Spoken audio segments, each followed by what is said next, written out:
All right, guys, we're going to start with a confession. We're going to start right away with a confession. Have you ever cast the actor version of you in a movie? Have you ever made a movie and cast the actor version of you? That's a great question. That may have happened in the film we're going to talk about today. Yes. It may have happened. I totally know what you're talking about. I did cast my niece who looks a lot like me, and people thought it was an avatar of me, and it was not. She just happens to look a lot like me. Does she act like you? A little bit. We have kind of similar voices, but yeah. Interesting. You know you want to hear something that's funny? I always do. Always. So as soon as you said that, it immediately popped in my head. There's a short film that I made, and the two cast members, were Michael Swaim, who people recognize from the Small Beans Network. Yeah. And the other that you'll recognize from the Small Beans Network and also from some more news, Cody Johnston, was the other main character in it. And I definitely wrote and made Cody me. Cody was in Abe. that short. Yeah. Cody is was Abe. Was he a good Abe? He was damn good. And he's no me. I mean, there's only one me. But he was fantastic, and he was like a particle physicist, and he blows up the world. I love that accidentally. Film. I love that film. That's a good one. But his mannerisms, everything that I gave him, when I look back at it now, I'm like, oh my God, that is the most transparent thing in the world. Yeah. I am almost ashamed, even though I have no right to be, because being me is awesome. So he should have been glad to get to be you. Yeah, exactly. You should be writing you thank you notes. Yeah. Cody, if you're listening to this, give me money. Where's my the best thank you note? Yeah, my royalties, baby. Yeah. Thank you for asking. I also did this, Abe. Yeah. You may remember a little student film called Union Dues. It was not until after I was finished making the movie that somebody pointed out the villain is just actor me. You know what I mean? You made yourself the villain. He made himself the villain. I know. That's going to take a couple years in therapy to unpack. Yeah, exactly. There's some psychology there. I've only been adding to it, friends. It's a real backlog. It's a real backlog. Anyway, how does it make you feel now, though? I like the movie. Also, he was the funniest part of the movie, I felt. There you go. See? So we all are a narcissist a little bit. Of course. Why are we in this business if you're not a narcissist? So I mentioned that because today's film is A Midwinter's Tale, directed by Kenneth Branagh, and we have a wonderful guest host who's going to walk us through a theory. Welcome back to the podcast, Jessica Ellis. Hi. I once again, I'm excited to still be here. I'm just excited. I'm generally excited. Yes, and probably we will release this second now that I think about it. So it will definitely be back instead of the first time. And my OCD will take over if I don't say, this is Directorpiece Theater. I'm Abe Epperson. And I'm Adam Ganzer. Yes. Done. We're good. And here we are. We did it. We introduced. Oh, thank God. Yes. Oh, thank God, indeed. I'm realizing I think I've seen quite a few Kenneth Branagh movies and never really given him much thought as a director, and he deserves it. I really like his Hamlet. What's your favorite adaptation. Kenneth Branagh? I like his Hamlet. Really? Yes, I do. I like it. I know it's weird, but I do like it. Defend that. Why do you like it? I like it because it's gaudy and audacious, and I like him as Hamlet the best out of all the film Hamlets that I've seen. He's good as Hamlet.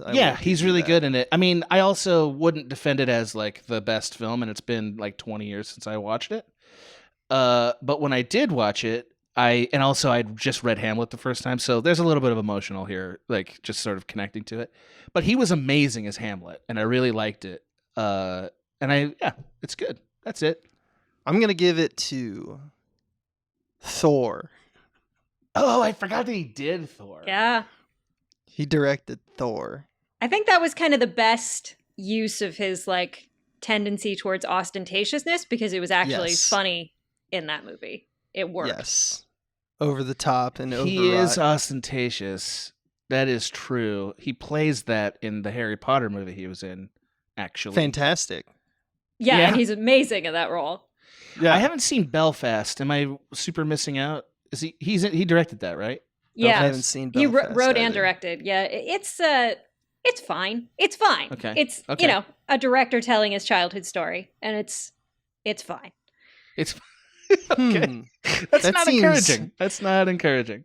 I don't know. It was not super memorable to me. Like it's competent. A lot of his stuff is just competent, but not amazing. By the way, we're sorry if you're listening to this, Kenneth, because we're just coming out hot, just dumping on you. Well, I mean, if anything, I would say my impression of him as a director from somebody who's only now looking up his IMDb is that a lot of his film stuff is fundamentally about acting. Yes. Not all of it, but most of it is fundamentally about acting and the process of acting and the theater to some degree or another. Certainly he got famous for Henry V, that I know. Yeah. So, the play is the thing, as we're going to see. Right. So Jessica, you brought a theory or a kind of thought to us. Yeah. And we're like, yeah, this is cool. Let's put it on the fucking podcast. Yeah. It's interesting. Branagh is such an interesting like actor and director because there's so much you can sort of glean about the directing persona by listening to him. Like, the thing that makes the role of a director so interesting is that your public persona becomes as much of your success or failure and sort of your story as the actual movies you make. Like, who you are and how you present yourself to the world becomes a factor in your opportunities and what the audience is expecting when they see a movie by you. There are directors that can make sort of 20 years of very solid, dependable, bankable films, and then they have a bomb or they have a huge hit. Like one of my favorite stories is Todd McCarthy, who got just publicly destroyed for making The Tailor, which was an Adam Sandler movie. And I listened to him on a podcast and he was talking about like he was at film festivals just getting just ripped apart in reviews, like the worst things people had ever said about him while he was entering production on Spotlight, which the next year won the Best Picture Oscar. So like how your career goes as a director, right? Your personality factors into that. And directors that like to take risks tend to get even farther out there, like because it's harder to craft a story about you if you're willing to go farther and take more chances that you're going to have a huge hit or a huge flop. And that takes a lot of like personal solidity. I think. Yeah, you got to be gutsy. Also, is Todd McCarthy the guy that's in The Wire? Yes. He's the liar reporter. He's a liar reporter, and man, like he's got a crazy career because that's the worst thing in The Wire too, right? Like a great show, and he's fine in it, but it's like my least favorite thing in The Wire. And then he made Spotlight, one of my favorite movies ever. Yeah, like, mine it's too. Really good. Wow. Yeah. He's somebody that sort of defies expectations, but you have to really be a solid person and solid and okay with yourself to be able to handle the public stories about you as well as what work you're doing on set. And Branagh is a really interesting example to me because like when he started out in 1993, like he was groundbreaking in what he did because he kind of rewrote Shakespeare for a late 20th century audience. I don't think anybody really thought Shakespeare movies were going to continue to be particularly successful, after Zeffirelli's Romeo and Juliet. That was kind of it for like 25 years. Yeah. That's right. There was nothing notable. And then he made Henry V in, I want to say 89. I should have written that down. That would have been smart. That's true. I like Henry V a lot. Henry V, baby. I thought Henry II was the best. Yeah. That's one where he fights Apollo sequel. Creed. He fights Apollo Creed for the second time. Yep. Yeah. He made Henry V, he starred in it and he directed it. It was kind of hailed as like a visionary reimagination. And then he followed that up with Much Ado About Nothing, which was this very like sexy Italian romantic production. Emma Thompson starred in it, Keanu Reeves, Denzel Washington. It was a crazy like surprise success. And a really great film. And critics started to give Branagh this like golden child reputation. Like Ebert wrote about Henry V Branagh is able to see himself as a king, and so we see him as one, which is just like, oh man. Sure. And then he wrote that thing about North. Yeah. It's all right. Like the same year. Yeah. Yeah. So following those two movies in 94, he was kind of the perfect choice for a very ostentatious, over-the-top production of Frankenstein. He had kind of all the skills you would need. He was great at adapting classic language. He was showing an ability to take older stories and transform them into like sexy new versions that would resonate with modern audiences. And Dracula had come out in 92 and been kind of a shocking success. So like Frankenstein was seen as a spiritual successor to that and was poised for success. And then critics just destroyed that movie. Like it made its money back. It was commercially successful, but like the reviews were just incredibly brutal. One said like, Kenneth Branagh has indeed created a monster, but not the kind he originally envisioned. God damn it. I hate critics. Frank Darabont, who wrote one of the drafts of the script, said that was the best script I've ever written and the worst movie I've ever seen. Man, that guy's a fucking assassin, by the way. Yeah. Darabont has a way of like, when he's bummed about a project that he was part of, he will nuke it. He will nuke it to the ground. But he was not alone on this. The original writer also said it was a misshapen monster born of Kenneth Branagh's runaway ego. And the New York Times just said Branagh is in over his head. Like was. Have you seen it? Have you guys seen it? I have not seen it. Yeah. You haven't seen it? I saw it a very long time ago. It's a lot. It's a lot. It's I'm also sure it is. features probably the best 2 seconds of any movie I've ever seen. I'm ready. Which is you got Bobby D, who's the monster, right? Yeah. And he's I forget what he's doing, but he's like, I think he's at the foot of the bed of Helena Bonham Carter, and then like she wakes up and he freaks out and he screams and jumps out the window, and the shots are so choice. Are they? I got to see this now. You got to watch it just for that. I 2 seconds. super enjoy the idea of all the critics getting together at like some fucking back alley bar and just finding like, what are the ways we can use monster-based puns to hurt him?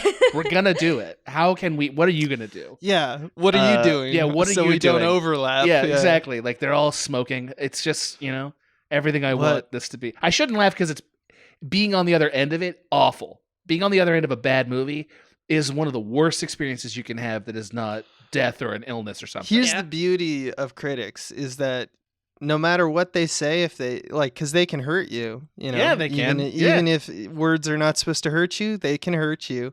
You just go, why don't you do it, motherfucker? Why don't you do it? Hey, Ebert, let's see your movie. And then he made one. What's your and movie it sucks too. True. Oh, that's it. Cool. But, cool. So, I mean, this was probably the worst thing that could have happened to Kenneth. I mean, like, he was riding all this high, like... Yeah. And he is known as kind of an egotistical person, or he was in this era. He was pretty young at the time. And I think his next... he had to kind of get off the mat and make another film. And his next film, which is The Midwinter's Tale, and it was called In the Bleak Midwinter in the UK... No one knows exactly why it has 2 titles, but is him having a mental crisis about how he can possibly go on as a director. There are a lot of signs in that movie that the director is going through something and trying to find a way to get up off the mat. And I just find that a very fascinating film to study. Because even if films are not literally about yourself, when you're making a movie, life bleeds in some way, and I think it does in a really fun way in this film. I think you never make a film that's divorced from you. Like you're always making yourself in some way in a film. Like so. Sure. But this guy has a lot of luxury in a weird way to make a film about that. Right? Like I'm not trying to like belittle him or like belittle this concept, but it's like, okay, he had a bad run. He's made what, like 30 films? How many has he directed? I'm looking at it now. It's like what? Oh yeah, he's had no problems since, really. Like, and like I'm not. That doesn't diminish the pain of being rejected. It's really bad. Like making a bad film, getting rejected is bad. But also, he's also just making a film about that. Like it's a can't lose situation for Kenneth Branagh in some ways. You know what I mean? It's true. I do think in the context of the era, like. he was a British director. We weren't super into those. The That's worry true. was, Yeah, could he get branded as not being able to do anything but Shakespeare?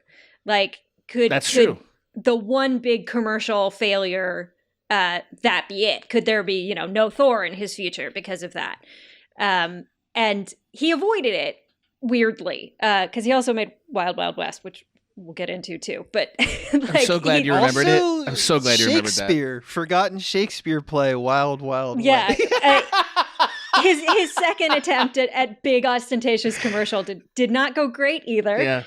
But it's interesting. So just to give a basic quick summary of Midwinter's Tale, because it's kind of an obscure movie in his history.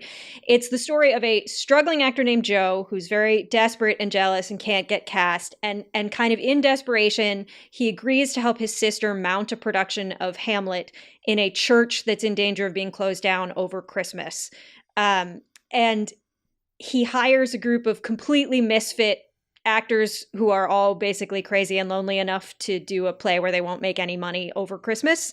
And it has a lot of like classic theater type roles in it. There's a cantankerous like old actor and like a flamboyant, very campy actor and a secret alcoholic, a child actor who's been doing child parts and is now in like his 30s and still trying to do them, and a very sweet like young widow who won't wear glasses and falls down a lot. So it's kind of like a cast of English characters that like you see in every play about theater or every movie about theater. They're all there. And the film just follows them trying to stage this production of Hamlet as all of their like personal problems come into play. There's estranged family relationships that get fixed, and everybody has emotional outbursts, and it's a very actors about actors kind of movie. But it's cute. It's a cute film. Like I found it fairly winsome actually. Having never watched it until 10:30 this morning. I liked it. I was like, this is, it's very verbal and very actory, but it's still winsome, right? Abe, do you hate this? Is this too pretentious for you? I didn't hate it. It just definitely felt, I don't know. I guess maybe it was just basic. It feels very basic to me. Yeah. It's like definitely, especially like it just given, like Jessica, you mentioned all like the crew, our cast of never will be's, and it's like this is every acting script I've ever read. Yes, 100%.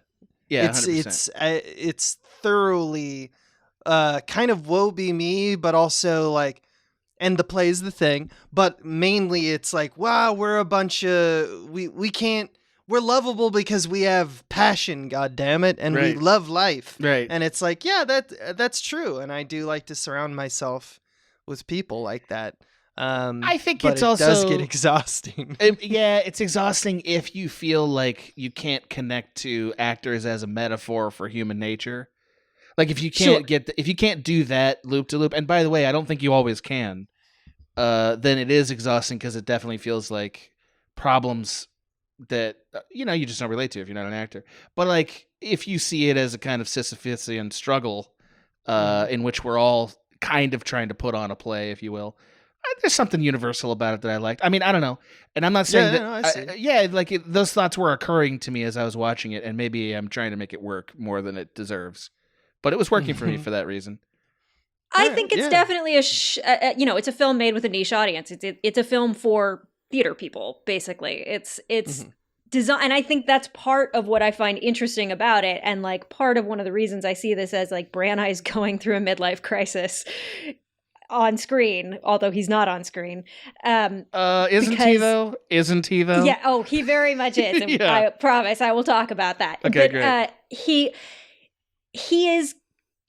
This is him cocooning back in what he knows, and it's evident in so many aspects of the films. This is somebody who has been slapped in the face and has ducked back into like their very safe cave because, before he was a film actor, he was a theater actor. He's traditionally trained. Totally.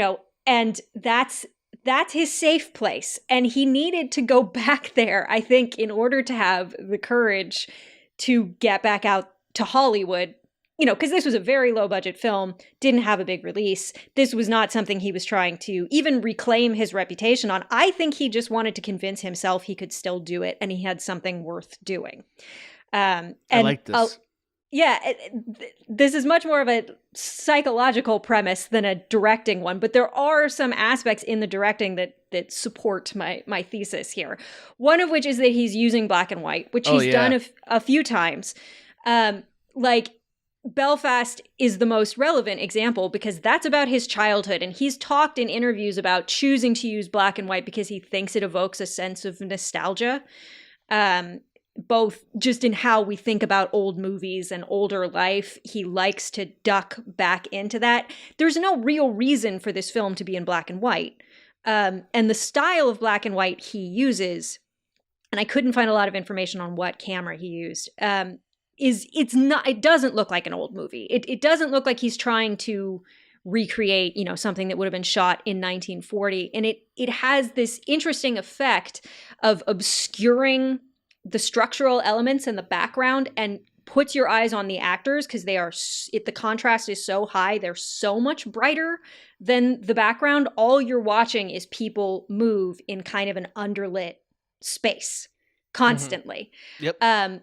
And it sort of sharpens your focus. It's very theatrical in that effect where what you're used to looking at as a proscenium where there isn't a ton of depth and you're focusing more on the actor's movement. So I think he may say it was to invoke nostalgia. I think he's lying. I think he was actually trying to recreate the feel of a theatrical experience. I think, he's burying it down. And the other thing that struck me is that because if you look at this is 95, so like if you're looking at like black and white films also made in this time, it kind of had a reemergence.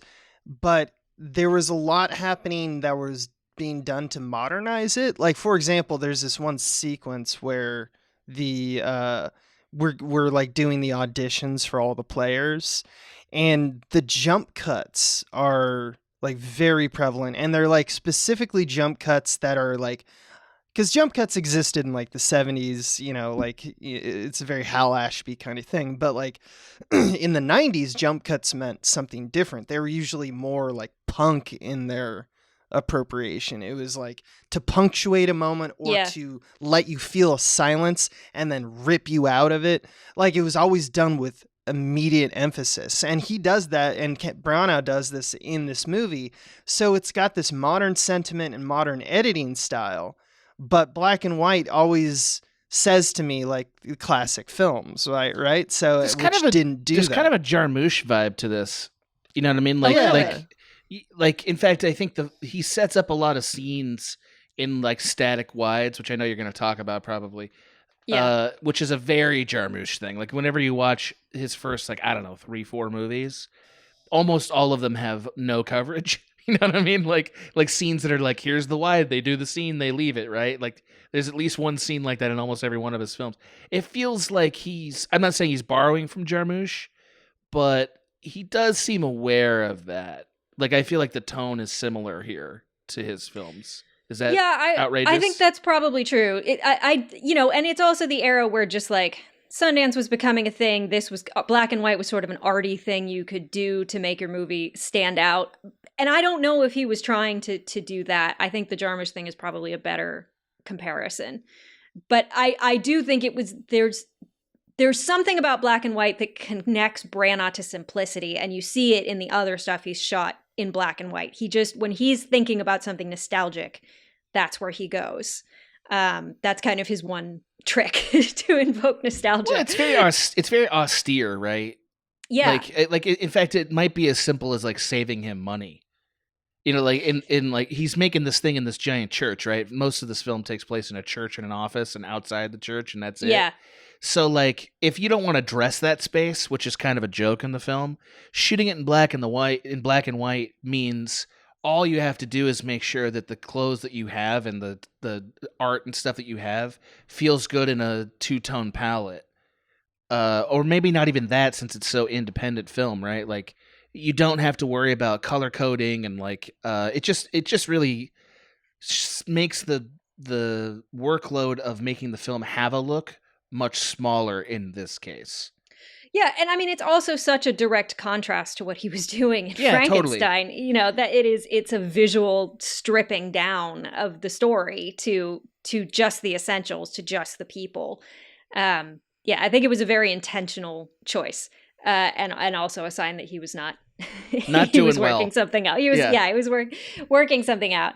And then another thing that I find really interesting that he did is it opens with like a full song about why not to be an actor, and then this very Shakespearean-y monologue with the main character talking about having a nervous breakdown and being 40, I think, and not knowing what to do with his life. And the thing is he cast this other actor, Michael Maloney, in this role. Joe is the main character, who is doing a Kenneth Branagh impression. There's no other way. Like, Branagh insists in interviews that the character is not supposed to be him, and it's him. It's just literally the gestures are the same, the mannerisms are the same, the way he stresses words in a sentence. He's clearly doing a Branagh impression. I would like Branagh so much more if he would just admit it.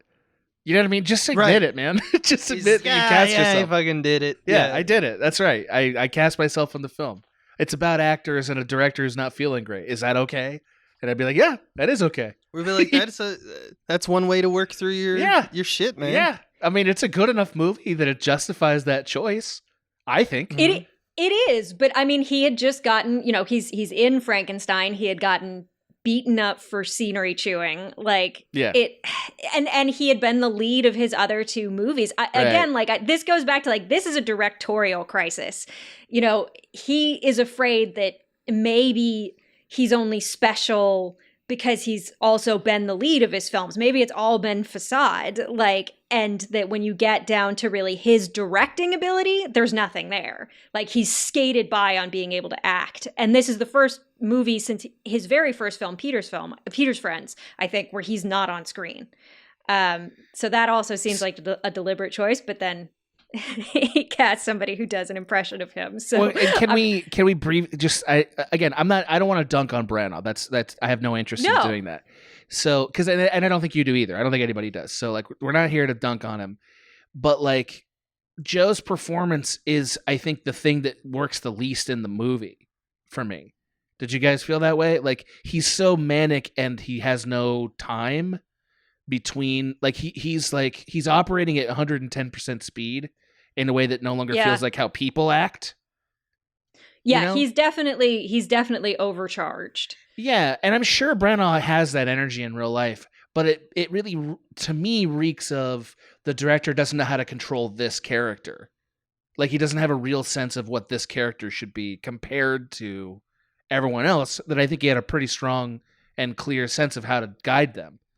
I actually didn't feel that way. I felt that he felt really a part of his world. In a way, I do think that what Jessica's saying is true.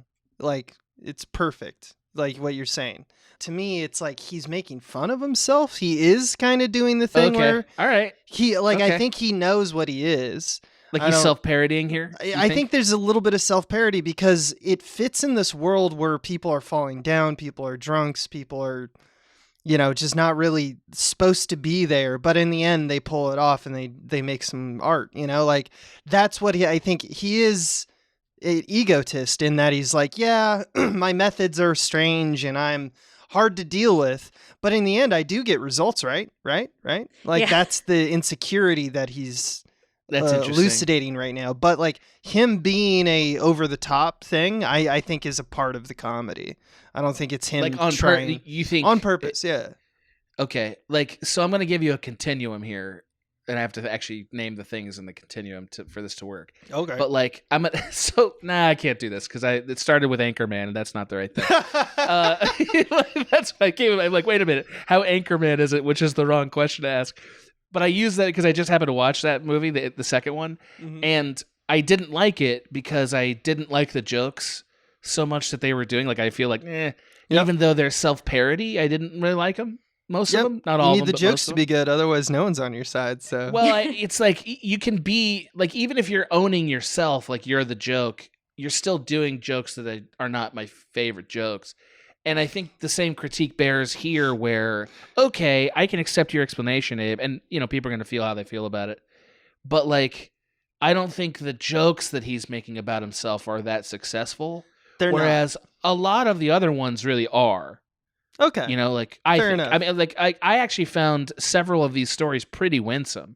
Like the old guy and his essentially his gay Gertrude? roommate. Yeah. Yeah, that was great. That stuff was really good, I thought. It has heart. And there is this kind of, I think probably Jessica will probably touch on it, so I don't want to speak for her, but I do think that there is an element of he has this problem that he's supposed to be both kind of a character that is laughable, but also the identity character, so... And he's a little bit between the two. So he has to jump back and forth, and I think that there's some awkwardness there.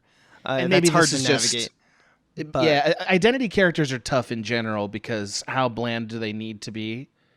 To not be a parody or a satire. I don't know.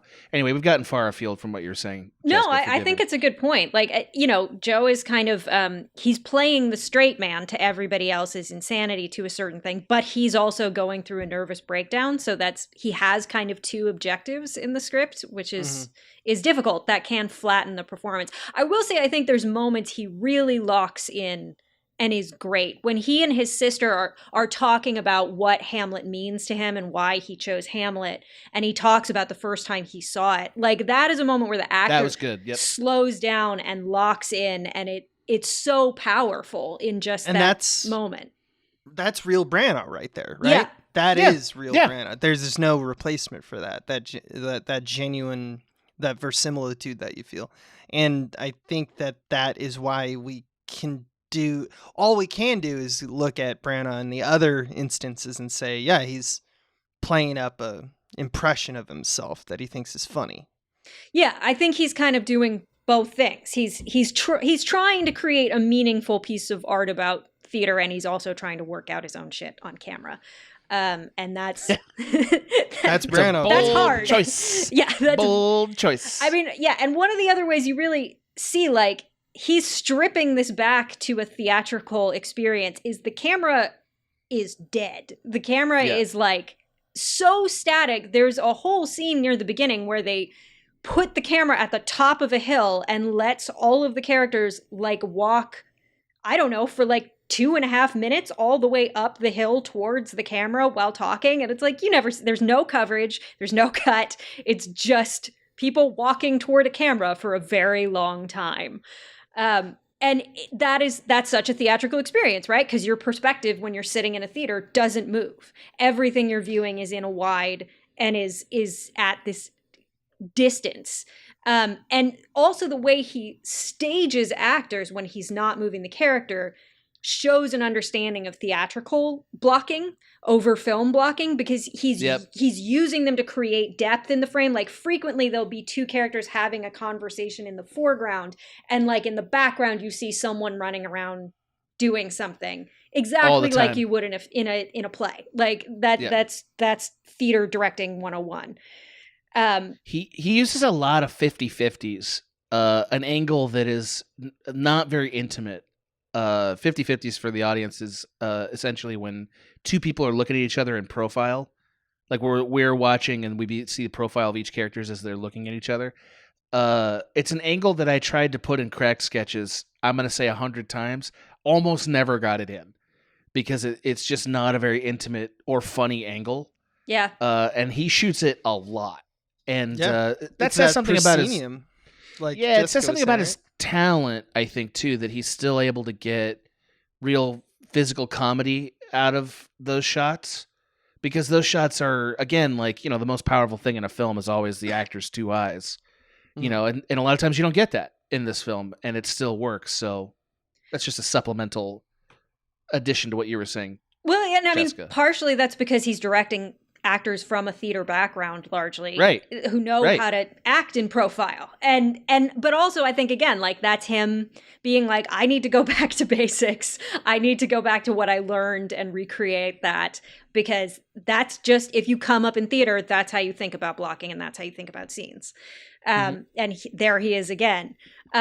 another thing that really, the way the cut often works is that the camera will stay in a single area, and you'll see like groups of people come into the frame and have a little conversation, and they'll go away as other groups of people come on and have a little conversation and then go away, which is completely not a film thing. You don't do that in film. Like that is all theatrical. Like you're utilizing the whole space and keeping movement dynamic while you can't move the perspective.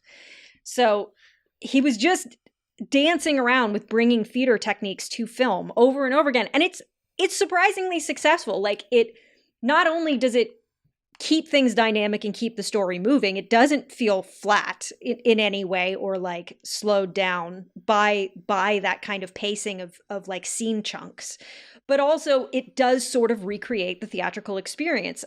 You feel like you're watching a play, I think, more than a movie. Yep. He's really good with background and foreground. Like he's really, really good at that, which keeps it from feeling bland and presentational, as you said. Yeah. Like there's a great sequence where he's explaining to the old guy, like he being Joe is explaining to the old guy like how stuff's gonna work, and clearly the old guy thinks this play is bullshit. And you keep seeing them pass by in the background as more and more details of what's going to happen in this play are being explained. Meanwhile, you're actually meeting and having a sense of who the main cast is in the foreground. That's the actual primary piece of the scene. But in the background is that great joke, and it keeps it from feeling like four people huddle around a campfire or something. It's really good.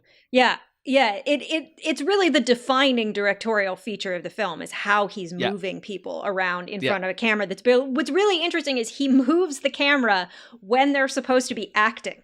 Like, it starts to get much more dynamic anytime that they're acting out scenes, or the first time the camera really moves at all in the entire movie is in the read-through. There's like a whole montage sequence where they bring back the song from the opening, and that's when the camera starts like jumping around and you really start getting close-ups for the first time. And this is like 25 minutes into the movie, maybe. So it's interesting that the moment they start acting, that's finally when he feels comfortable moving. But anytime they're just supposed to be being who they are, we're stopped and we're watching them. And it's this very removed perspective. And then kind of the big signal for me, now I come from a theater background and from a writing background. So like, all of this stuff presses my particular understanding of film and theater. The fact that he's making a movie that's talking about Shakespeare, about after having had these two huge successful hits that were literal Shakespeare, is like the most theater kid thing you could ever possibly do. Like, that's 100%. The most he's run back home. He's in his safe place talking about things that are really important to him, is that he's using it as metaphor, and he's using it as a meta commentary on where he is in his career. He's talking about, it's not a mistake that he picked Hamlet. He's talking about someone who is having a personal midlife crisis about what they should do, someone who's at a crossroads, and they're all of the subplots that surround the story are also related to Hamlet. The gay character has a son from a brief relationship he had many years before who he's never talked to, and this comes out in the course of them making the play, that he has no contact with the son and he wishes he would know them. Of course there's something like that going on. Like, everyone in the film is processing some kind of egotistic and familial grief. And the movie keeps asking this question, like, why do actors process all of their things through Shakespeare? Which is, I think, something Branagh was asking himself. And at one point, the movie literally stops dead and has Joe say, why do we do this? Why do we spend our lives doing this? Does anybody care? Is it all important? And it's literally like Branagh is just having the crisis on screen at that point. It's not even subtle anymore. Right. Gloves off. Yeah. Yeah. And he shoves the actor aside. He's like, I'll take over for one scene here. Just steps in front of camera and starts talking. That doesn't really happen, but it felt like it could have. He might as well have. Like, that is the moment where he's at the most Branagh-y too, the actor, I think, is that really you could sub Branagh into that scene and the performance would be almost identical. Right. to bring this all together, there's a concept in Shakespeare scholarly work that I'm sure Branagh was familiar with, that I think Branagh was kind of playing within this. So, okay, in the Renaissance, I'm sorry, this is going to be a tiny little history lesson. Oh yeah, we're doing it. In the Renaissance, in the Elizabethan era specifically, there was this concept called self-fashioning, which was that the outward sign of your power defined your power. There were certain fabrics that only nobles or royals could use because it was an outward sign of their power. Like Queen Elizabeth, when you see portraits of her, she's got her hand on a globe, or there's ships in the frame. All of these things that said, like, your exterior is the definition of your power. You draw power from your outward appearance and your persona, which is, I think, a state that Branagh was very in, riding high off of his first few movies. He had these things that proved his success to them. But then when Shakespeare's son died, towards the end of Elizabeth's reign, he underwent in his writing this massive transformation where he stopped writing comedies and histories, and we get Hamlet and Macbeth and Lear and all of these plays. And there's a concept that was, I'm not sure exactly who invented it. I heard it from a professor at UCLA named Arthur Little, called unself-fashioning, which was that in retaliation to the idea of self-fashioning that had propelled the English world during Elizabeth's reign, was this idea that what are you if you strip everything away? You know, Hamlet and Macbeth and Lear are all about, what if you take everything away from a person? Right. Who are they at the bottom of that? You know, are they worth anything at the bottom of that? And Branagh is doing exactly that in this movie. He's, you know, it's made for almost no money. The release is tiny. He's not going to get fame out of it. He's using generally unknown actors. There's one of the actresses from Absolutely Fabulous, whose name is escaping me right now. Jennifer Saunders? Maybe. Is that who you're thinking of? Yeah. But generally it's mostly theater actors or small kind of character actors. There's no chance for big commercial success here. There's no chance for his ostentatious style that we're used to. You know, this is literally someone being like, okay, will people like a movie if I make it and I don't do any of my tricks? Like if it's really just me talking about my life and my experience, like, will it be of any value? And I think he needed to make that movie in order to then go make Wild Wild West, which I don't really understand how he got there from here, but ignoring that part, like, money. For a moment, what a thrill. He paused and asked if he should keep doing this. And he asked that through making a film. And I don't know, I find that really beautiful. Like, that's very vulnerable. Yeah. I would love to hear what he thinks about it now, because this was, 25 years ago at this point. Right. Yeah, I really like that self-unfashioning aspect. That's so cool. Yeah, I agree. I agree with that. I think this is what we're always asking of our meaningful directors, is to sort of find a way to put themselves through a crucible and then depict it well on screen. Yeah. You know what I mean? Like we're I mean, at least there's certainly an avenue that of people who we expect. Usually they're actor directors, right? Like, actually, I was thinking as I was reading this, like, maybe there's a little bit of Woody Allen in him, like, and I know that Woody Allen is terrible now, obviously, and has probably always been terrible. But if you evaluate him as a film creator, he's always doing this very thing that Kenneth Branagh is doing here. Yeah. He's doing it in every one of his films. Yeah. With a similar aesthetic, actually. And I think that we want that. Some artists, we want that. I think we want it out of William Shakespeare too. That's probably why he's drawn to it. Yeah, I think for sure. Yeah, I mean, and I really like the idea that, like, he'd shown that he could do Shakespeare. And I don't think that necessarily gave him a ton of value as a person, or at least a very easily shattered value. But yeah, I think your point about Woody Allen is actually a very good one. And the thing about Woody Allen is he couldn't make any movies about anything except being Woody Allen. Correct. And Branagh has transcended that. Yeah, and with mixed results. Yeah, I mean, I think he tried to make your, Purple Rose of Kairos and stuff. Sure. That are less. But and I think part of the reason why we like Branagh's Shakespeare is Branagh finds himself in Shakespeare. Yeah. And that's what we connect to about it. There's really personal stuff that he manages to bring out because we want that stuff. That's what we're consuming here, is the humanity, ultimately. Yeah. And I know it seemed like this is dissing Branagh a little bit, but honestly, like, you know, he was a very young director when this all happened. He was very young. He got success quite young.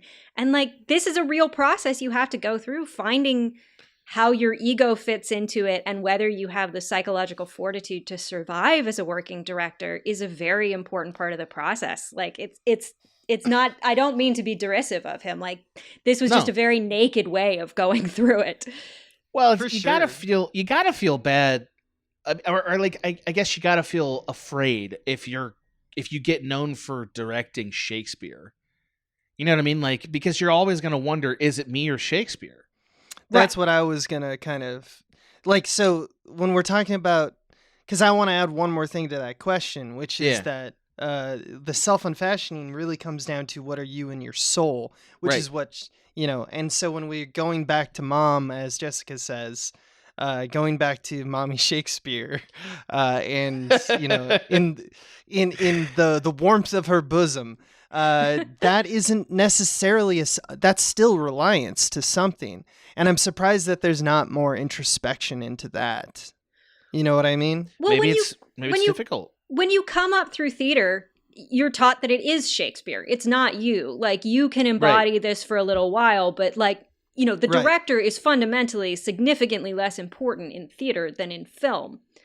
And, you know, it had to be a struggle for Branagh to look at that and be like, wait, is it just me? Like, maybe I should sublimate myself back in that concept and see what I find of me in there.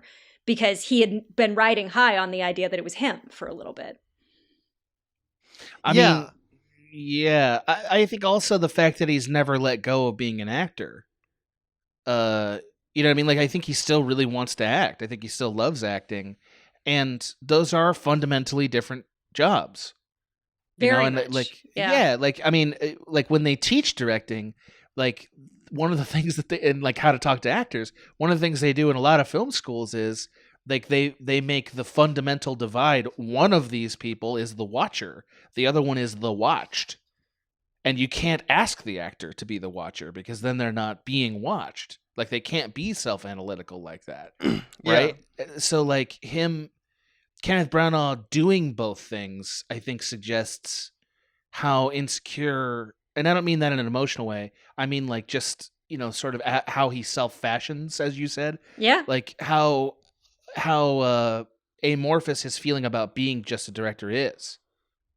You know, he's built his directing career is based on a lot of things that aren't his directing prowess at this point. Maybe period. I think that's true. Yeah. So anyway, that's it. That was my very little well put together. It makes me it's great. Wonder, what kind of crisis of faith have y'all had?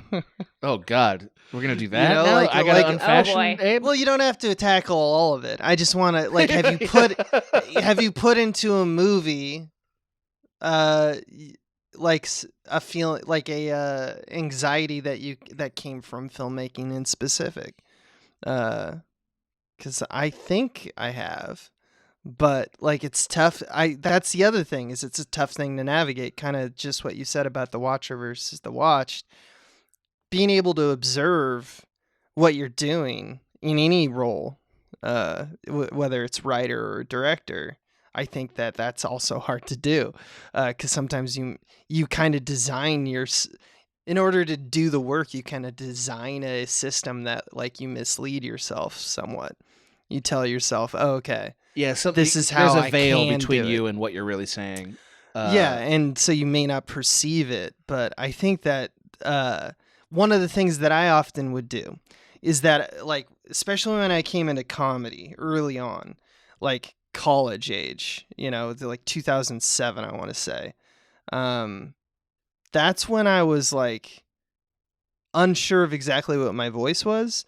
And I got distracted, I'd say, toward comedy initially because of when I looked at comedic films, when, you know, kind of like this stuff, kind of like where the camera's static or there's very simple rules to obey. Mainly that like just put the funny face in front of the camera, keep the narrow eye line if you can, Right. because these are tricks That's where that the I learned yucks are. early on, Yeah. because it's like if you do that, you're basically doing no wrong, because you're not getting away with your nonsense. So like in my insecurity of not sure if I had a voice, I kind of nullified the question by choosing kind of source material where you could be invisible and transparent. You could in your disappear from it. choices, Right. and disappear entirely from the conversation. And I just think that that's an interesting way to start a career as well. But like That's what a lot of directors have to do now. yeah, I mean, there's other pressures that external pressures that come through that are just like, where is the money coming from? How much control of a situation do you actually have? But I mean, like when this is still back in the day when we were making sketches on nothing. So I had every ability to make different choices here. I just find that it's interesting that I didn't ever make a sketch about a director not finding his voice. But I definitely did make a movie that was tangent, or like a short film that was tangentially related.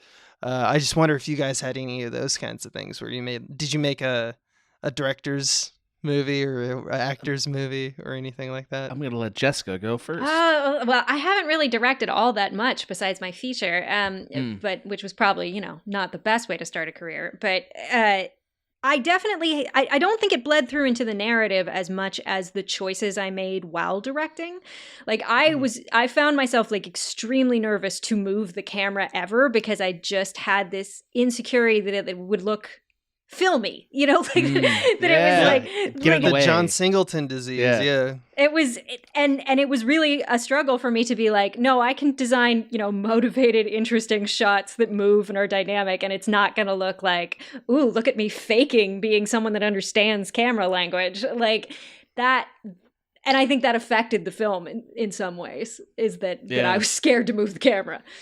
It's funny how the first like few films you make seem like they're cosmically designed to make you restrict your tool palette down to its bare essentials before you get more confident in usually you have no money, so that's a big factor.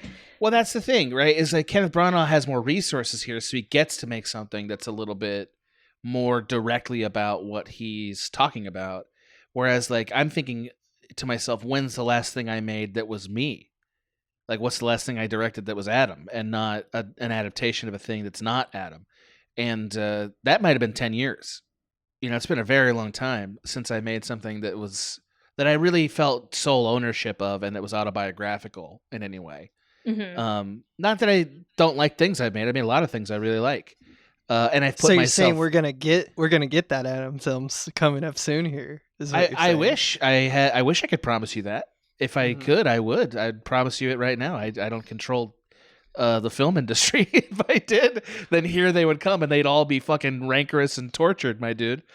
I'll be front row to your Midwinter I know you will, tale. you fucking beautiful guy I love. No, but for real, like, actually I've been writing more stuff that has been more autobiographical, and this kind of panged me in that way. Like and I'm not gonna go into all the fucking things I'm writing, but I've been writing features for the last like 6 years basically, and all the ones that I'm writing that are solo, they have clearly become more of a way of talking about what it's like to go through this part of life that I'm going through, and I don't think that's a bad thing. I think it's a good thing. I think that's what I have to offer the world. I think it's what everyone has to offer the world. So like, I don't begrudge Kenneth Branagh for doing this. I think it's great that he did it, and that it was quasi entertaining. I just begrudge it when it's not entertaining. You know what I mean? Like that's my objection. Is it entertaining? And if it's not, then I'm not into it. Have either of you guys seen Hamlet 2? Yes. You love Hamlet 2. That's one of your fucking favorites. Love Hamlet 2. You love it. I loved Hamlet 2 too. Okay. Nice. Yeah, I haven't seen that. I need to see it. It is just ridiculous. It's just, yeah.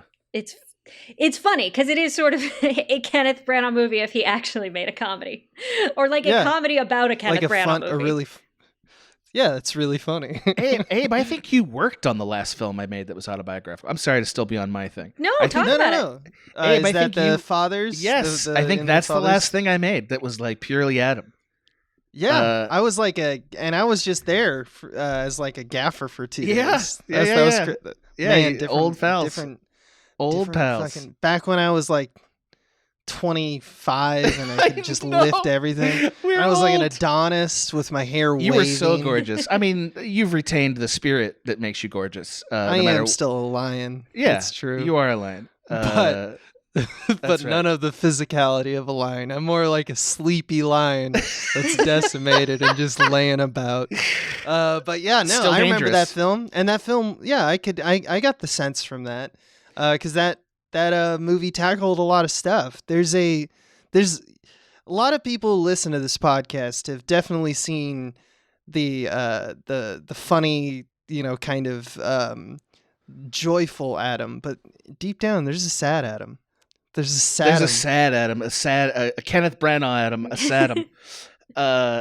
I do write more dramas than I should be writing because where the fuck are those going? You know what I mean? Like, there's no reason for that. Because as Jessica already knows, no doubt, right? You got to make a movie that's a thing you want to do again, right? Like, especially with your first couple. Like, I'm sure that's how Kenneth Branagh felt. It's like, I got to make something that I can do for a while. Yeah. Otherwise, it's so hard at the beginning of your career. I think when you're still just getting a mastery on the craft to then also saddle yourself with something you're not really into. That's just, I mean, as a writer, and I'm primarily a screenwriter, like that's the worst job in the world is having to write something I don't really care about. I will go full on lazy. Yep. I will lose all of my discipline, and it's just the worst. There is something really great about learning your craft as a director specifically, not as a screenwriter, because I don't know how you would do this, but by adapting other people's stuff. Like, I think Abe and I got to be pretty good at like basic filmmaking grammar and like technique and stuff, primarily because that's where we poured our love and heart into things that cracked. Even though I wrote some things that I adapted and directed there, I never made a thing that was Adam at Cracked. But that means you get to concentrate on the craft. And I imagine as a screenwriter, Jessica, like, you don't really have that.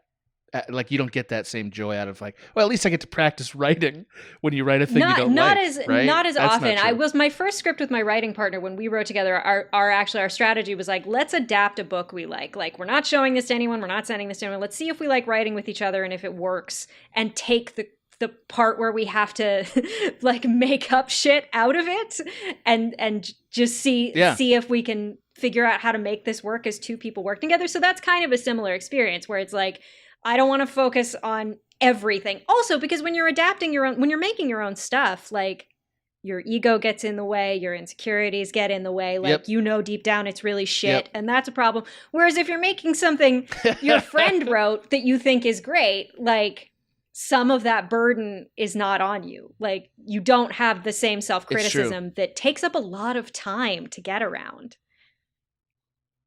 It really slows you down. Ego really slows you down. And I think, as Abe aptly put it, you have to lie to yourself to not look at the ego that's at the base of some of these ideas, right? Like, there is an amount of self-deception you have to go through as an artist if you're going to Kenneth Branagh things, which is to say, make yourself and the thing that you're making about, all of that be about you. That's, there's a certain amount of, you have to distance that truth from yourself. Oh yeah, it takes an immense amount of self. I mean, with my feature, I was the least experienced person on that set. It was great. That? Like, for some reason, I got possessed with an eerie confidence that I have never again captured, that I was fine. And like, it was a strangely freeing environment because I felt like, I got to make my day. So like, if stuff catches on fire, like, we'll just have to shoot around it. Like, there's no other alternative. It was this very zen experience, but preparing for it, I was terrified. That's great. I felt that. I felt that initially when I was starting out too, when the sets got bigger and things became more important, so to speak. And it wasn't just like me and Mike shooting videos in our rooms. Like, there's an anxiety, and I really do believe, like after like 20 years of reflection at this point, looking back, I'm like, that is instinctual. There's something about the human animal that it's like you get that confidence because the fear of actually removing that veil will shut you down. Yeah. It will destroy you, and you will That's not interesting. be able to function. And deep down, you know this. You know that you can't look at the abyss. So you just kind of fake it till you make it, you know? I think that's why people say that. Why people say it is because the abyss it cannot be accepted. It exists. It can't can't live with it. exist. Yeah. If it exists, you shut down entirely. Yeah, So, absolutely. So I think that There's no qualifications to be a director. I can confirm that's another that. hilarious thing about it. Yeah, it's true. It's true. Like I'm as qualified as a person can be to be a director at this point. In that I've done it and I have a degree that says that. You know what I mean? This but is like fucked. but like when you start out, all you are is a person who decided you're that. And that may or may not correlate to reality at all. You know, so all this money I spent on books, like making movies by Sidney Lumet, useless. Well, it was interesting going to film school not as a director, because I saw, I witnessed a whole lot of almost all entirely men in their early 20s, like going through that process of like, I've decided I'm now going to do this, and like the results were not great. Like, I mean, not just that the films weren't great, but like usually they were nightmare people to deal with. And that's what scared me off of directing for a long time, was I was like, well, I don't want to be like that. Those people seem insane and not happy. And I'm not sure they know what they're doing, even though they say they're doing it. But it also, in a way, when I finally decided to do it, I was like, they fucking did it. I can do it. There's no real requirement. You just have to say, I'm the one who's in charge and I'm paying you to show up. And that's it. I got to tell you, like, one of the most rewarding aspects of my current day job of being a college professor is people coming to me and asking me, can I direct this? Should I direct this? I get that all the time. Like, I get that like once a week probably. And my response is always the same. Do you want to do it? And they say yes, and I just say, congratulations, you're a director. You have the job. That's it. And sometimes people need it. Like, I've legitimately had college students who are like, I needed to hear that. Yeah.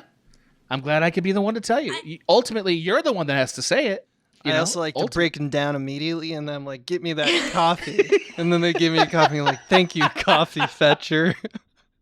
Because congratulations, you're a PA. This is part of my vehemence against auteur theory, is because I think it tricks people into thinking you need to have some God-granted genius. And it's like, no. No. Have you... No, there's a really great video that I saw in film school that I wish I could just share to the world, and it's a Jane Campion behind the scenes documentary when she was making Portrait of a Lady. And it's great. It starts with her being asked, like, she had signed on to do Portrait of a Lady, which is the equivalent of adapting Shakespeare. It's hard, right? Like, that's an old novel, and somebody said, "Oh, I'm so interested to see what you're going to do with that." And her response to that is, "Oh, yeah, I'm also interested in what I'm going to do with that. I don't know what I'm going to do." And then she goes on a thing about how she's like, some people, I guess, when they read screenplays, they get visual ideas of what the film's going to be. I don't get that. I just like have to think about, now what am I going to do next? And I just find that so liberating and truthful. She's an incredible director, like very talented director. You could even... Yeah, and she's just, she's just figuring it out as she goes, the way all of us are doing. Have you guys read? So Kurosawa wrote a memoir. It's called Something Like an Autobiography. No, I have not read that. It's really, really good. And I bet. And it's basically, it documents his life from birth to receiving, I think, the top prize at whatever festival for Rashomon in 1950. And so he doesn't talk about later life, but he does this thing where he it's based like his life story is based on a legend, like is what he's saying. Like that's what the posit of the book, which is kind of like a Schrodinger's cat. Like it's actually, I think it's an actual reference to a Japanese fable or Japanese legend. But there's this toad, and it's in a box of mirrors. Like the entire box is inside of it is reflective, and the concept is that the toad, this particular toad, becomes so afraid of its own reflection that it begins to sweat. But the sweat has medicinal purposes. Okay. Interesting. This is weird. You're taking us in a weird place. I'm So, loving this. Kurosawa in this is basically saying in this book that he's the toad. Like the idea of writing a memoir is basically the box in the legend, and the concept is that like there's this sacrificial struggle that we always put on the director when they go through something, and kind of the same thing that I think Branagh is doing here, because it's a reflection, right? Is the idea that the sweat that is generated from that activity benefits the world somehow. That's kind of the purchase, right? That's the agreement that apparently we make with other humans, that watch me fail, watch me reflect on my failures, watch me reflect on my successes, and you will receive something from that. And he just talks about how that's kind of a bizarre thing that we do as humans. And I just thought it was pretty apt given what our conversation was about. It's a really good book. That sounds amazing. Yeah. Yeah, he's pretty good at it. He's pretty good. Pretty good at it. Speaking of pretty good at it, excellent theory, Thank Jessica. Really well done. We Great loved discussion. it. And it was, this is great. Please, next time you have an idea, come back on the show. I would We love want you. to. This was wonderful. Okay, great. Where can we see that one film you directed? That one you film, love? What we Lies love? West, is available on Amazon and iTunes and Apple, I think. Yeah, and Apple. And also there are DVDs available at DVD buying places. Whatever, you buy a DVD on Amazon. I think Barnes & Noble, which is the bizarrest thing that ever happened. We were like, all right, Barnes & yeah. That's great. That's fun. What's your second film going to be? Whenever it is. What is it? My second film is going to be made someday. That's all I mean, like they have a million candidates, and I spent all my money on the first one, so yeah, it'll be making a a film right now. I hear you. It's not fun, but it's also the greatest opportunity any of us can ever have. Absolutely. Best and the worst. Best and the worst. Well, I hear you. Speaking of best and the worst, you can hear more podcasts by Abe and myself on this very network you've stumbled upon. Or the other way around, you have to listen to find out. Some of those podcasts include Escape from the Multicurse, a dialogue about the meaning of the multiverse in media. I'll show you mine if you show me yours. A podcast about sharing media and fields. Frame rate, more movie stuff like that. All those are available to you on this very network. Stick around, throw us a buck or two if you liked what you heard.